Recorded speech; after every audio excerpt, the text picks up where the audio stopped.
শুভ সকাল আমার প্রিয় বন্ধুরা, তোমরা সবাই কেমন আছো? আশা করছি সবাই খুব ভালো আছো, আমরাও সবাই ভালো আছি। আজ হচ্ছে মঙ্গলবার আর এখন বাজে হচ্ছে সকাল 10:30। তোমাদের সবাইকে সাথে নিয়ে আজকে আরেকটি নতুন ব্লগ আমি স্টার্ট করছি। আশা করছি ব্লগটা ভালো লাগবে।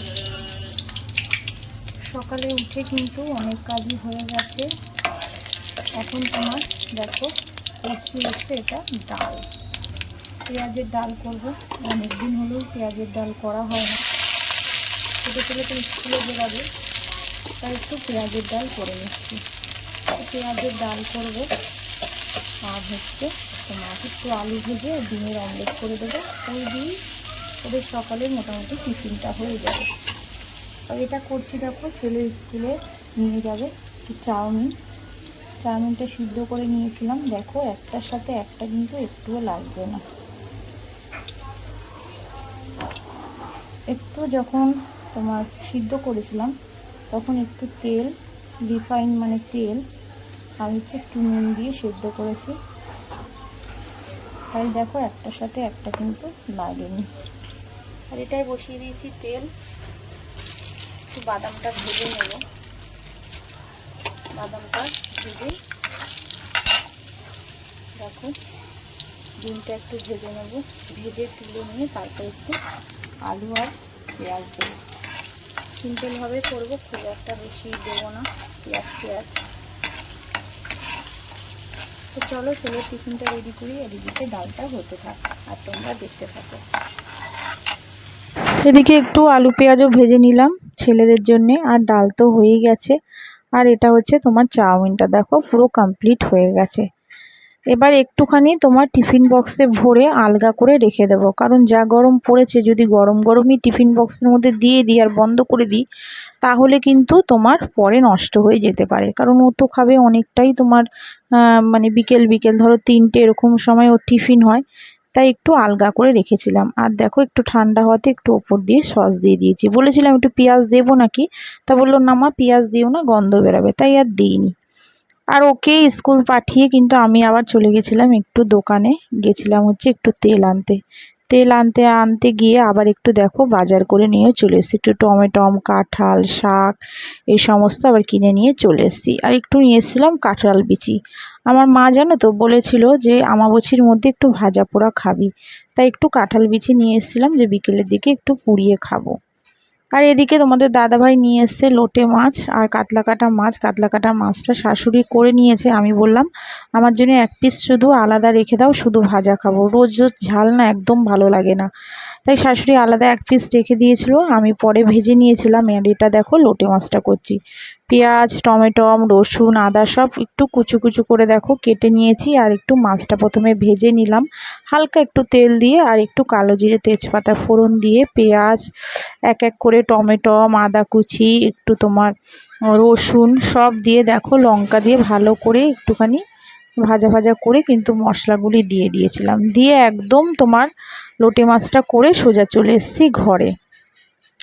আর সকালের দিকটা তো তোমার একটু হয়ে গিয়েছিলো, আলু ভেজেছিলাম, টক ডাল করেছিলাম, আর এই মাছটাই শুধু করলাম, যার জন্য আজকে আর রান্নার কিন্তু আর অন্য কিছু করিনি। শাশুড়ি তোমার মাছটা কাতলা কাটা মাছটা করেছিল, আর ওদিকে ছেলে শুধু চিংড়ি মাছ খায় না বলে ওই চিংড়ি মাছটা একটু আলাদা করে একটু ওকে ঝাল করে দিয়েছিলাম, এই করেছিলাম, আর কিছু করিনি।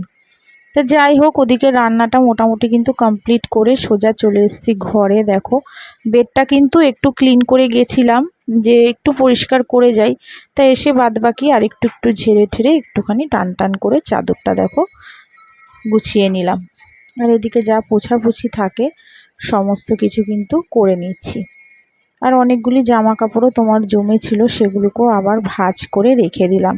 আর কিছু কাচা রয়েছে সেগুলি আবার কাচবো। শাশুড়ি কিন্তু বলে দিয়েছিল যে কালকে তুমি কিন্তু আর কাচবে না, কারণ কালকে আমাবস্যা ছেড়ে যাচ্ছে, তাই কালকে আর আমি কিছু কাচতে পারবো না।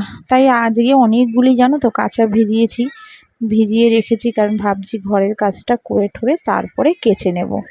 আর শাশুড়ি আমার বিয়ের পরপরই বলে দিয়েছিল যে আমাবস্যার যেদিন ছাড়বে সেদিন কিন্তু তুমি কাচবে না, তা সেই নিয়মটাই কিন্তু আমি মানি। আর উনি যেটা যখন বলে সেটাই কিন্তু আমি মেনে চলি।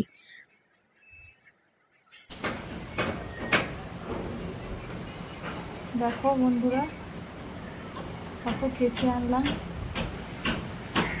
আর ঘরের কাজ কিন্তু সমস্ত কিছু দেখো কমপ্লিট হয়ে গেছে। ঘর টর সব গুছিয়ে নিয়েছি, ডাইনিংটাও মোটামুটি গোছানো হয়ে গেছে, আর রান্নাবান্না হয়ে গেছে। সেগুলি তোমাদের সাথে এখনও শেয়ার করিনি, করব। এই কেচে এলাম, আর এখন ছেলেকে আবার খেতে দিয়ে দেবো। জামা কাপড়গুলো আগে মেলে নিই, মেলে ধরে তারপরে ছেলেকে খেতে দেবো। আজকে আর সকাল থেকে তোমাদের সামনে আর আসতে পারিনি, কারণ প্রচুর কাজের চাপ ছিল। কেটেছিও বেশি, কারণ তোমার কালকে তো আবার কাচতে পারবো না, কারণ কালকে আমাবস্যা ছেড়ে যাচ্ছে। তো সেই দিন তো আর মানে সধবা মানুষরা বেশি কাচে না, কাঁচা ধোয়া মানে হাতই দেবে না। তাই কালকে আর কিছু কাচতে পারবো না বলেই আজকে আবার একটু বেশি করে কেচে নিলাম। চলো, গরমও লাগছে ভীষণ, রোদ উঠেছে দেখো, রোদে কি তেজ, তো দেখতেই পাচ্ছ কি রোদ, দেখো আলো কি বেরিয়েছে, আর তেমনই লাগছে গরম। কিছুতেই মানে গরম কমছে না, এদিকে বৃষ্টিটাও হচ্ছে না। তো চলো ছেলেকে খেতে দিই, আগে জামা কাপড়গুলি মেলে তারপর ছেলেটাকে খেতে দিয়ে দিই।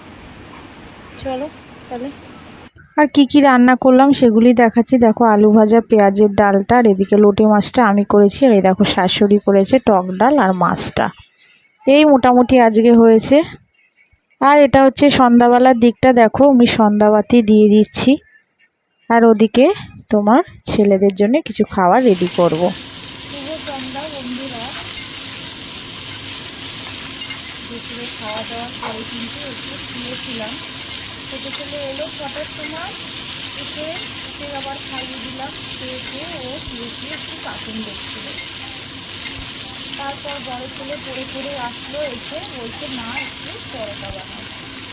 আর সত্যি বলতে কি জানো তো, এই গরমে না, এই তোমার সকাল থেকে এই কিচেনের মধ্যে থাকার এত গরম, তার মধ্যে আবার যদি তোমার সন্ধ্যার পরে যদি ওরা বলে না যে কিছু একটু করে দাও মা খাবো, সত্যি বলতে এখন এই গরমে না একদমই ভালো লাগে না।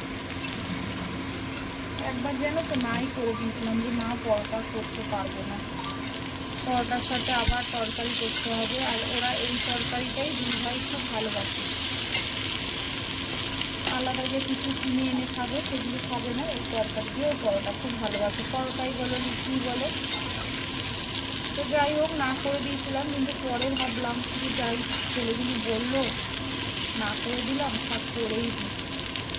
তাই চলে এলাম, দেখো তরকারিটা আগে বসাচ্ছি, তারপরে কিন্তু একটু চা খাবো। 7:30টার মতন বেজে গেছে, এখনও আমি চাটা খাইনি। তরকারিটা বসিয়ে চাটা খেয়ে তারপরে ময়দাটা মাখবো। আর মায়েদের হয়েছে যত জ্বালা জানো তো, বাচ্চারা না খেলে আমাদের কি ভালো লাগে বলো? এখন আমাদের মনটাই তো কেমন লাগে, ছেলেটা খেতে চাইলো, করে দিতে পারলাম না, না করে দিলাম। মায়েদের হয়েছে কত জ্বালা। তো চলো বন্ধুরা, এটা হোক, একটুখানি নুন দেবো আর সামান্য একটু হলুদ দেবো। সাদা আলুর তরকারি বলি ঠিকই, কিন্তু একটু সামান্য হলুদ দিই, নাহলে আমার নিজের ভালো লাগে না। তো চলো তোমরা দেখতে থাকো। আর এটা কিন্তু তোমার সকালের ডালটা গরম করলাম, এটা রাত্রে ভাত দিয়ে খাবে। আর 1 কেজি মাছ রয়েছে, রাত্রে একটু ডিমের অমলেট করে দেবো, এই দিয়ে রাত্রে খেয়ে দেবো। চলো তাহলে এবার চাটা করি। তো এবার আমার জন্য দেখো 1 কাপ চা করে নিলাম, আর নিলাম হচ্ছে এস বিস্কুট। আর এস বিস্কুটের প্যাকেটের মধ্যে দিয়ে দেখো ভেঙে গেছে বিস্কুটগুলি, আর একটু বাদাম আর ঝুরি ভাজা নিয়ে চাটা খেয়ে নিলাম। চাটা খেয়ে সোজা চলে এলাম এবার পরোটাটা করতে। আটা ময়দা মিশিয়ে আগে মেখে নিয়েছিলাম, মেখে তারপরে পরোটা দেখো রেডি করছি। এদিকে ছেলেদের পরোটা দিতে দিতে তোমাদের দাদা ভাইও চলে এসেছিলো, সেও বলল যে আমাকে একটু পরোটা দিয়ে দাও। তা আমি আবার সেই একটু চা আর পরোটা খেয়েছে, তরকারিটা সেরকম খাইনি। ছেলেদেরও দেখো এবার দিয়ে দিচ্ছি। আর এতক্ষণে যারা যারা আমার ব্লগটা দেখছো, নতুন বন্ধুদের বলছি, যদি তোমাদের আমার ব্লগটা ভালো লেগে থাকে তো প্লিজ তোমরা একটা আমার চ্যানেলে সাবস্ক্রাইব করে আমার পাশে থেকো, আমার সাথে থেকো। আর যেসব বন্ধুরা করছো তাদের তো অসংখ্য ধন্যবাদ, আর যারা করে রেখেছো তাদের তো অনেক অনেক ভালোবাসা। আর এদিকে দেখো সমস্ত কাজ হয়ে যাওয়ার পরেও কত দেখো বাসন, গ্যাসের জায়গাটা আগে একটু পরিষ্কার করে মুছে নিয়ে তারপরে বাসনগুলি কিন্তু মেজে নিয়েছিলাম। তাহলে আজকের মতন ব্লগটা এখানেই শেষ করছি। সবাইকে টাটা।